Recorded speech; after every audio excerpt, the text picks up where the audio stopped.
ఆస్తి హక్కులు వదిలేసొచ్చాంగా. మన బతుకు మన శ్రమాని మనం బతుకుతుంటే ఎదగకుండా మన బ్రతుకు మీద దెబ్బ కొట్టాలని చూస్తుంది. అంతా భాగీరథి కుట్ర. స్వర్ణ మంచిదైతే ఆవిడేం చేయగలరు? స్వర్ణకు నీ మీద ఈర్ష్య, ఎదుగుతున్నావని, తనని మించిపోతున్నావని అసూయ. జనం నిన్ను మెచ్చుకుంటూ ఉంటే తట్టుకోలేకపోతుంది. ఎవరు కుళ్ళుతో ఎంత ద్రోహం తలపెట్టినా ఆ దేవుడు మనకి తోడుగా ఉంటే చాలు. మనల్ని ఎవరూ ఆపలేరు. నిజమే, కానీ ఇవన్నీ అడ్డంకులే. సొంత చెల్లెలయ్యుండి నిన్ను పరాయిదానిలా చూడ్డమేంటి? పగబట్టడమేంటి? బుద్ధి, దాంది కుళ్ళు బుద్ధి అనుకోవడమే. తను మాత్రం ఏం సుఖపడుతుంది? అదెప్పుడూ అంతే. అది ఎంత కోల్పోయినా అవతలి వాళ్ళు బాగుపడకూడదు అనుకునే రకం. ఎవడో అవతల వాడి కన్ను పోవాలనుకుంటే వాడి 2 కళ్ళు పోయాయంట. అలా ఉంది. తను అన్ని విధాలా నష్టపోయి మనల్ని నష్టపరిచి ఏం ఆనందపడుతుంది? ఈ పాటికి అమ్మమ్మ గారు సాకేత్ దానికి చెప్పాల్సిన పద్ధతిలో బుద్ధి చెప్పే ఉంటారు. అసలు ఈవిడికి బుద్ధి ఉంటే కదా బుద్ధి చెప్పడానికి. ఛే, చాలా టూ మచ్గా బిహేవ్ చేస్తుంది. అదే చివరికి అనుభవిస్తుంది. వదిలేసే. దానికోసం మనం బుర్రలు బద్దలు కొట్టుకోవడం అనవసరం. మారింది అనుకున్నాం, మారలేదు. మనము మునుపట్లాగానే ఉందాం. అయినా అదంతా మోసానికి తెగబడిన తర్వాత దాన్ని నేనింకా ఎలా అంగీకరిస్తాను? ఈసారి నిజంగానే మారినా అది నాకు దగ్గర కాలేదు. సీత, నిజంగా మారడం అనేది భ్రమ. అర్థం లేని శత్రుత్వం పెంచుకుంది. రోజు రోజుకి ఎక్కువ చేసుకుంటుంది. దాని కర్మ కాదే అనుభవిస్తుంది. పశ్చాత్తాపడే రోజు తప్పకుండా వస్తుంది. అప్పుడది ఏం కోల్పోయిందో దానికే తెలిసొస్తుంది. ఏంటి తెలిసొచ్చేది? పశ్చాత్తాపడే గుణం ఉన్నవాళ్ళు ఇలా ప్రవర్తించరు. అసలు ఆవిడ గురించి ఆలోచించడమే వేస్ట్. ఏ మాట అన్నావు? బాగుంది, పద.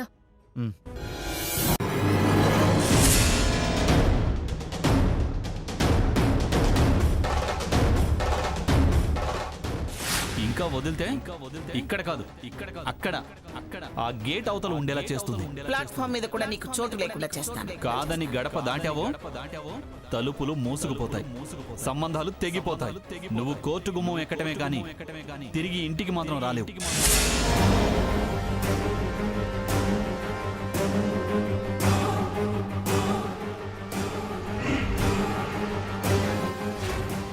పిచ్చి స్వర్ణ, అనవసరంగా తొందరపడి మనల్ని హోటల్లో కలిసి తను మంగమ్మ చేతికి చిక్కి బ్రహ్మాండంగా సాగాల్సిన నాటకాన్ని మొదటి అంకంలోనే తెరపడేలా చేసింది.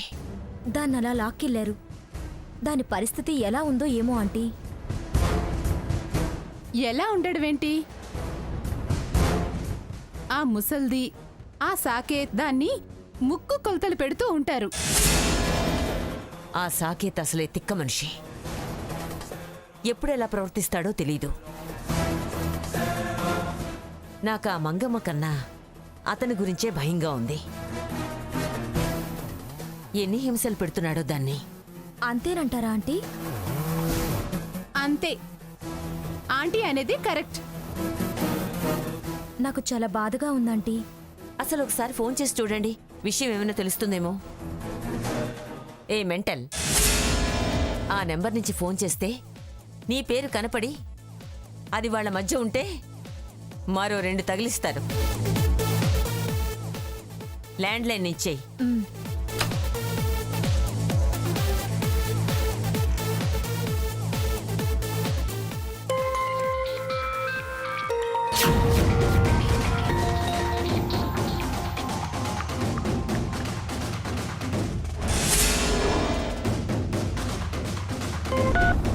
హలో, సాకేత్ ఎత్తాడాంటీ.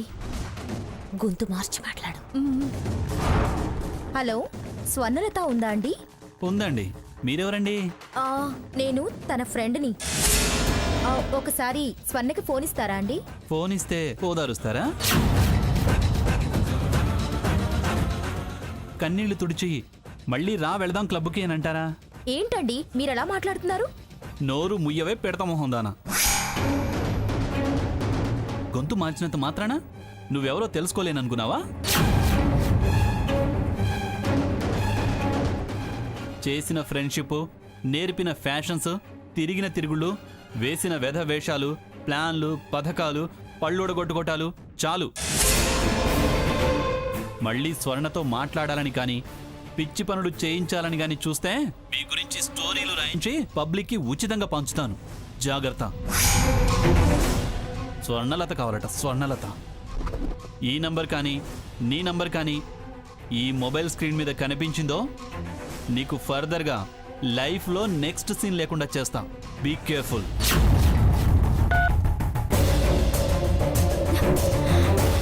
వట్టి శాడిస్ట్ లా ఉన్నాడంటీ. ఆ అమ్మాయిని కూడా చూడకుండా ఎడాపెడా తిట్టేశాడు. నేను చెప్పానుగా వాడొట్టి తిక్కలోడని. చదువుకున్న పిచ్చోడు. ముసల్దాని చాటును పెరిగినా చద్దన్నాం. సాకేత్, ఎవరిని ఫోన్లో తిడుతున్నావు? అదే ఆ వాసంతి గొంతు మార్చి స్వర్ణలత ఉందా అని ఫోన్ చేసింది. లెఫ్ట్ అండ్ రైట్ తీసుకున్నా. మంచి పని చేసావురా. వాళ్ళు దీన్ని వదలరురా. బాగా దీని సొమ్ము తినమరిగారు. పైగా భాగీరథి వెంట చేరి అంతా కలిసి దీన్ని ఇలా తయారు చేశారు. దీన్ని కలుపుకొని మనలో మనకి చిచ్చు పెట్టాలని చూస్తున్నారా? సీతని కూడా దెబ్బతీయాలని వాళ్ళ ఆలోచన. అటు సీత మీదేది, నా మీద భాగీరథి పగపట్టారు. వాళ్ళ మొహం పగబట్టి వాళ్ళు నిన్నేం చేయగలరు గ్రాని? ఆశ తప్ప వాళ్ళు కలలో కూడా నిన్ను గెలవలేరు. స్వర్ణ చాలా బాధపడుతున్నట్టుందాంటీ. కన్నీళ్లు తుడుస్తావా ఓదారుస్తావా అని కూడా అన్నాడు. కొట్టాడేమో ఆంటీ. కొట్టే ఉంటాడు. ఆలోచన తక్కువ ఆవేశం ఎక్కువ మనిషి కదా. నా దగ్గర సాహు రెండో సెల్ ఉందాంటీ. దాంతో చేయనా? ఫోన్ అతని దగ్గర ఉందని తెలిసిన తర్వాత ఎవరు చేసినా అంతే. పోనీ వాళ్ళ ల్యాండ్ నెంబర్కి చేస్తే? స్వర్ణే తీస్తుందన్న గ్యారెంటీ ఏముంది? తన అత్తగారెత్తిన ప్రాబ్లం లేదంటీ. ఆవిడంతగా మన గొంతు గుర్తుపట్టలేదు. మంగం ఎత్తితే? ఆవిడైతే ఈ టైంలో గదిలోనే ఉండుంటుంది. ఫోన్ హాల్లో ఉంటుంది.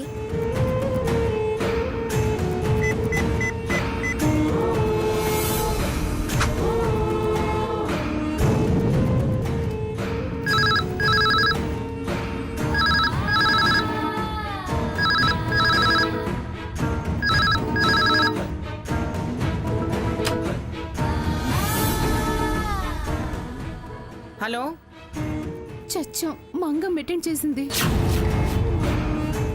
ఏయ్ పొండాకూరదానా, ఫోన్ చేసి ఇటు మాట్లాడకుండా అటు మాట్లాడతావేమిటి? Sorry, wrong number. Phone cut చేయకో. పాపిష్టిదానా, నంబర్ కరెక్టే గాని నువ్వనుకున్న మనిషి ఎత్తలేదు. స్వర్ణ కోసం ఫోన్ చేసావటే మిడిగుడ్లదానా. అది కూడా ఉందా? అదే రుబ్బురోలు. ఆ ముసలి దాడిస్తుంది, మీరు ఆడుతున్నారు. దాని సావాసం పడితే మట్టి కొట్టుకుపోతారే. మా స్వర్ణ జోలికి మళ్ళీ వస్తే నామరూపం లేకుండా పోతారు. ఆ ముసల్దానికి చెప్పు, అది ఎన్ని జన్మలెత్తినా తల్లకిందులుగా తపస్సు చేసినా మమ్మల్ని కాదు కదా, మా నీడను కూడా టచ్ చేయలేదు. ఫోన్ ఒకసారి భాగీరథికి ఇవ్వవే. చచ్చ, భాగీరథి ఎవరు? హా, నోరు ముయ్యవే పింజారిదానా. మీరంతా అక్కడే ఉన్నారని నాకు తెలుసే.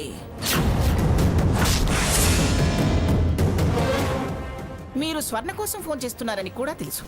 లేదు, మీరెవరు అనుకొని నన్ను తిడుతున్నారు. హోసి పిచ్చి మొద్దు, నీ గొంతు గుర్తుపట్టనా? నీ బొమ్మ ఈ ఫోన్లో కనిపిస్తుంది.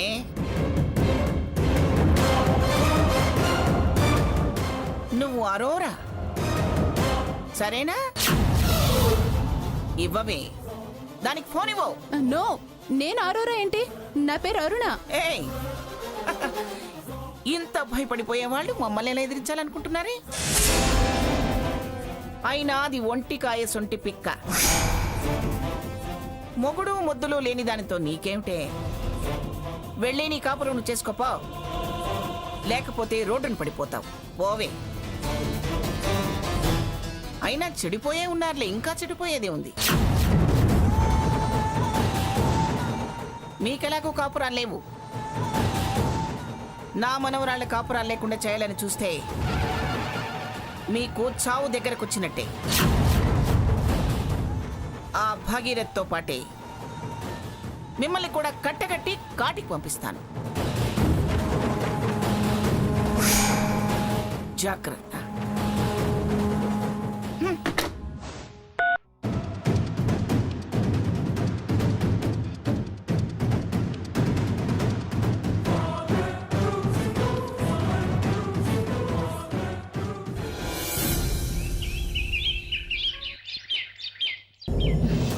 ఆ భాగీరథి పెద్ద పరీక్ష పెట్టింది. ఎలా అయినా స్వర్ణని కలిసి వివరంగా అన్ని విషయాలు తనతో మాట్లాడరండి అంది. ఎలానే? ఫోన్ చేస్తేనే దాని మొగుడు అమ్మమ్మ తిట్టిపోస్తున్నారు. అలాంటిది మనం కనిపిస్తే ములక్కాయ ముక్కని నమిలినట్టు నమిలి పిప్పి చేసి పారేస్తారు. ఎలాగే దాన్ని కలవడం? అది తెలియకే కదే ఇక్కడ వెయిట్ చేస్తున్నాము. మనకి తెలిస్తే ఇక్కడెందుకుంటాం?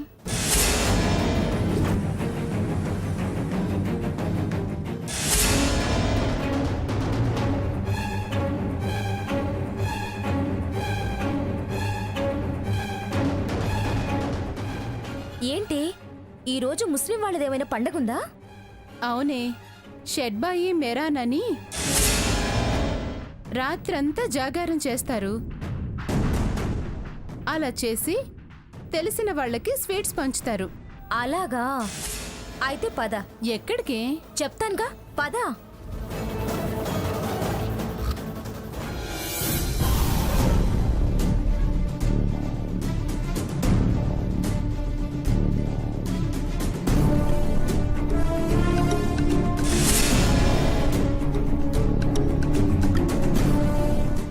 నమస్తే ఆంటీ.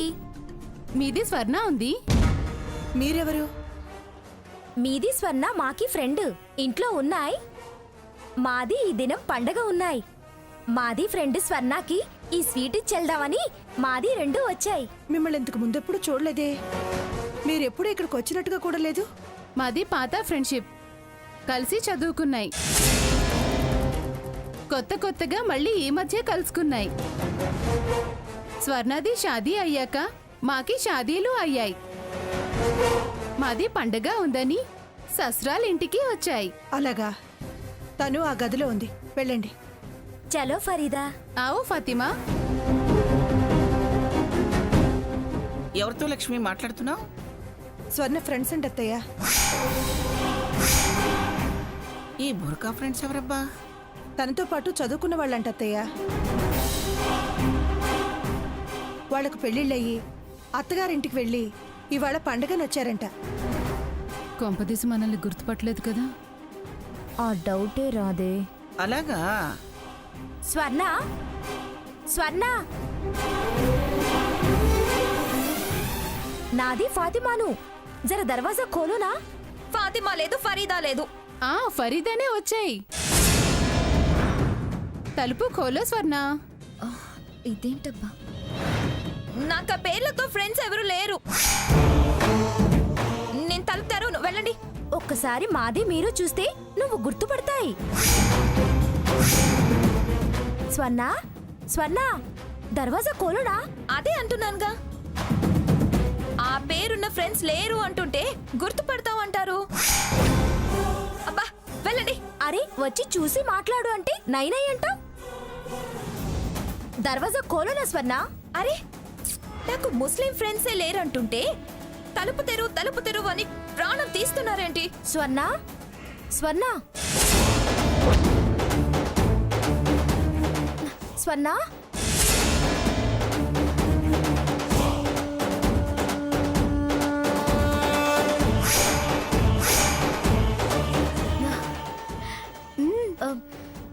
మేము చెప్తుంటే వినిపించట్లేదా? నాకు ముస్లిం ఫ్రెండ్స్ లేరు, వెళ్ళండి. మాది చెప్పేది వినండి, చూడండి. నేనే వినను, వెళ్ళండి, వెళ్ళండి ఇక్కడ నుంచి.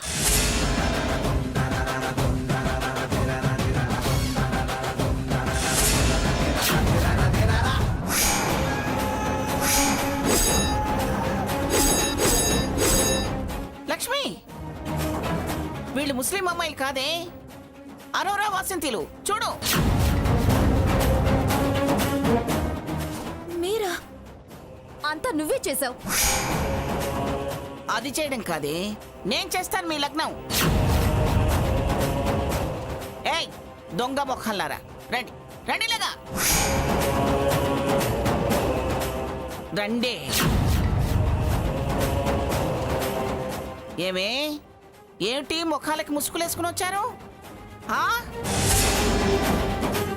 దానికేం నూరి పోసి కొంప కూలుద్దామని వచ్చారే?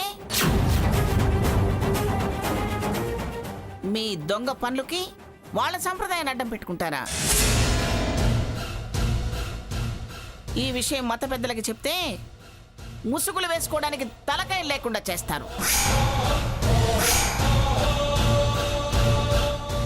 అమ్మమ్మ, వాళ్ళు నా ఫ్రెండ్స్. నోర్మై, తప్పుడు దానా. ముఖం దాచుకునే వీళ్ళు నీ ఫ్రెండ్స్ ఏమిటి? ఎంత మోసం చేశారు? వీళ్ళు వచ్చినప్పుడే నేను హాల్లో ఉన్నట్టయితే అప్పుడే మొహాలు చూసి పంపించేదాన్ని. చెప్పండి, మళ్ళీ ఎందుకు వచ్చారు? దానికేం నేర్పుదామని వచ్చారు? ఆ భాగీరథి పంపించిందా మిమ్మల్ని? మీకు భయపడే వాళ్ళు ఇలా వచ్చారు. నన్ను చూడాలనిపించింది, వచ్చారు. తప్ప? ఫ్రెండ్స్, ప్రేమ. నీకు రక్త సంబంధం విలువే తెలీదు, వీళ్ల మీద నీకు అంత ప్రేమ పొంగుకొస్తుందా? వాళ్ళకి నీ మీద అంత ప్రేమ పుట్టుకొచ్చిందా? పుట్టలో పాముల్లాంటి వాళ్ళే వీళ్ళు. చీమలు కష్టపడి కట్టుకున్న పుట్టలో దూరి ఆ చీమలు తినే రకాలు వీళ్ళు. చెప్పండి, ఆ భాగీరథి పంపించిందా మిమ్మల్ని? చెప్పండి. లేదా ఆంటీ, స్వర్ణని చూడాలనిపించే. అవునండి. చూడాలనా చెడగొట్టాలనా? మీ సావాసంతో మా స్వర్ణని ఇలా మార్చారు. ఇంకా ఏం చేయాలని? దాని కాపురం దాన్ని చేసుకునివ్వరా? మమ్మల్ని ఇలా బ్రతకనివ్వరా? లక్ష్మి, వాళ్ళతో మాటలేమిటి? బయట గింటి తలుపు లేకుండా పొండి, మర్యాదగా పొండి అవతలకి. లేకపోతే పోలీస్ కంప్లైంట్ ఇస్తాను. మీరు ఈ వేషాల్లో దొంగతనానికి వచ్చారని లోపల వేయించేస్తాను. వెళ్ళండి, వెళ్ళండి అవతలకి. చూడండి, మళ్ళీ దాన్ని కలవాలని మాట్లాడాలని ప్రయత్నం చేయడం కాదు. మీ నీడ ఈ ఇంటి చుట్టుపక్కల పడ్డా మీకు నీడ లేకుండా చేస్తాను. మీ మెడకాయల మీద తలకాయలు తీయించేస్తాను. వేషాలు వేసుకుని వచ్చారు, వేషాలు. పొండి ఇక్కడ నుంచి.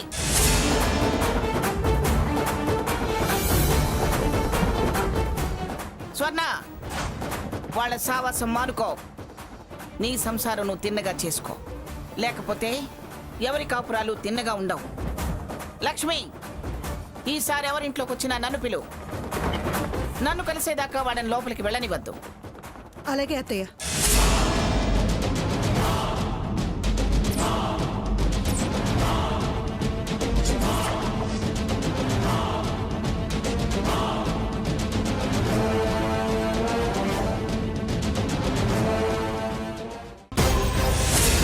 ఒకవేళ బాక్స్లో చీటీ ఏవైనా పెట్టారేమో చూద్దాం.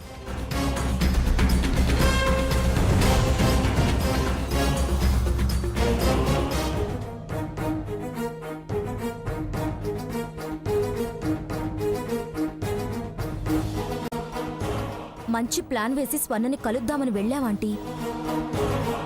కానీ స్వర్ణి అనవసరంగా తొందరపడి మమ్మల్ని గుర్తుపట్టకుండా తిట్టి తరిమేసింది.